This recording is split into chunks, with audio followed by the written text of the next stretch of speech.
Un groupe de travail de l'Académie de Versailles s'est intéressé à l'utilisation de la plateforme LabExchange en biotechnologie, biochimie, génie biologique. Avant de vous présenter plus en détail leur travail, qu'est-ce que LabExchange ? LabExchange, c'est une plateforme développée par plusieurs universités américaines, dont le MIT de Harvard, qui héberge des ressources numériques de grande qualité scientifique parce qu'elles ont été présélectionnées. Parmi ces ressources numériques, on retrouve des textes, des quiz, des vidéos, mais également des outils de simulation et des ressources interactives dans lesquelles l'élève va pouvoir avancer à son rythme. C'est donc une plateforme qui peut être utilisée aussi bien en STL qu'en ST2S ou en BTS, notamment pour ces outils de simulation pour suppléer un enseignement pratique, et donc qui va être utile dans le cadre d'un enseignement hybride. À noter que cette plateforme héberge également les ressources utilisées dans le cadre du projet Amgen ABE, dans lequel sont impliqués différents collègues de l'Académie. L'équipe engagée dans ce travail autour de LabExchange est constituée d'une dizaine de collègues répartis dans différents établissements de l'Académie, ce qui laisse espérer une bonne diffusion. Avant de vous présenter plus en détail leur travail, je voudrais vous présenter un exemple de ressources de LabExchange, notamment autour de l'électrophorèse. J'accède aux ressources sur le site labexchange.org.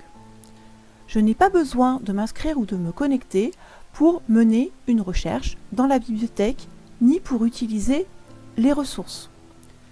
Voici par exemple le résultat d'une recherche sur l'électrophorèse.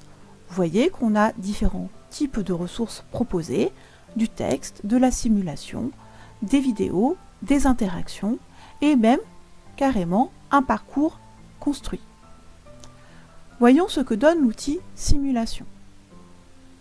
Lorsque je démarre la simulation, j'arrive à une interface de type laboratoire.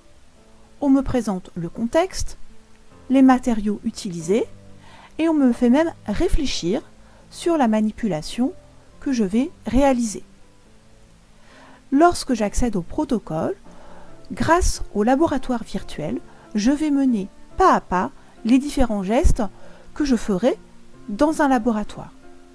Bon, par exemple ici, sélectionner le gel d'agarose, le placer dans la boîte d'électrophorèse. Si je me trompe, un message d'alerte m'est adressé. Je vais donc ouvrir la boîte d'électrophorèse avant d'y placer le gel. Je peux maintenant le placer correctement grâce aux outils d'interaction. On me valide l'orientation et je peux ainsi poursuivre le protocole. Donc ces outils de simulation sont très intéressants dans le contexte de nos enseignements car ils proposent des laboratoires virtuels. Différentes ressources ont été produites ou sont en cours d'élaboration. Tout d'abord, un certain nombre de tutoriels permettant de prendre en main la plateforme. Certains sont déjà publiés, d'autres sont à venir. Également, un recensement non exhaustif des ressources disponibles en lien avec le programme de biochimie, biologie, biotechnologie. Vous pouvez vous rendre compte qu'il existe un grand nombre de ressources en adéquation avec ce programme.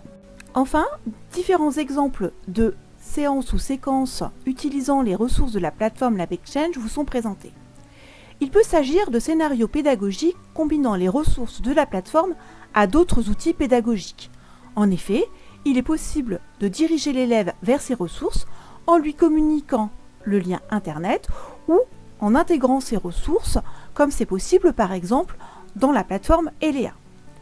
Les exemples qui vous sont présentés ici utilisent l'outil Cuisinière.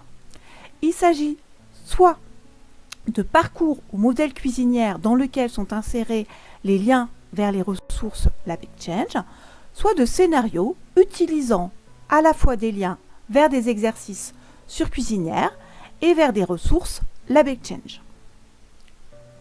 Il est également possible de créer un parcours pour l'élève directement au sein de la plateforme LabExchange. Mais ceci nécessite une inscription au préalable de l'enseignant sur la plateforme. Le parcours qui vous est présenté ici combine des ressources existant déjà sur la plateforme et des ressources que l'enseignante a soit créées, soit importées directement dans la plateforme. Pour en savoir plus, cliquez sur le lien fourni dans la description de la vidéo.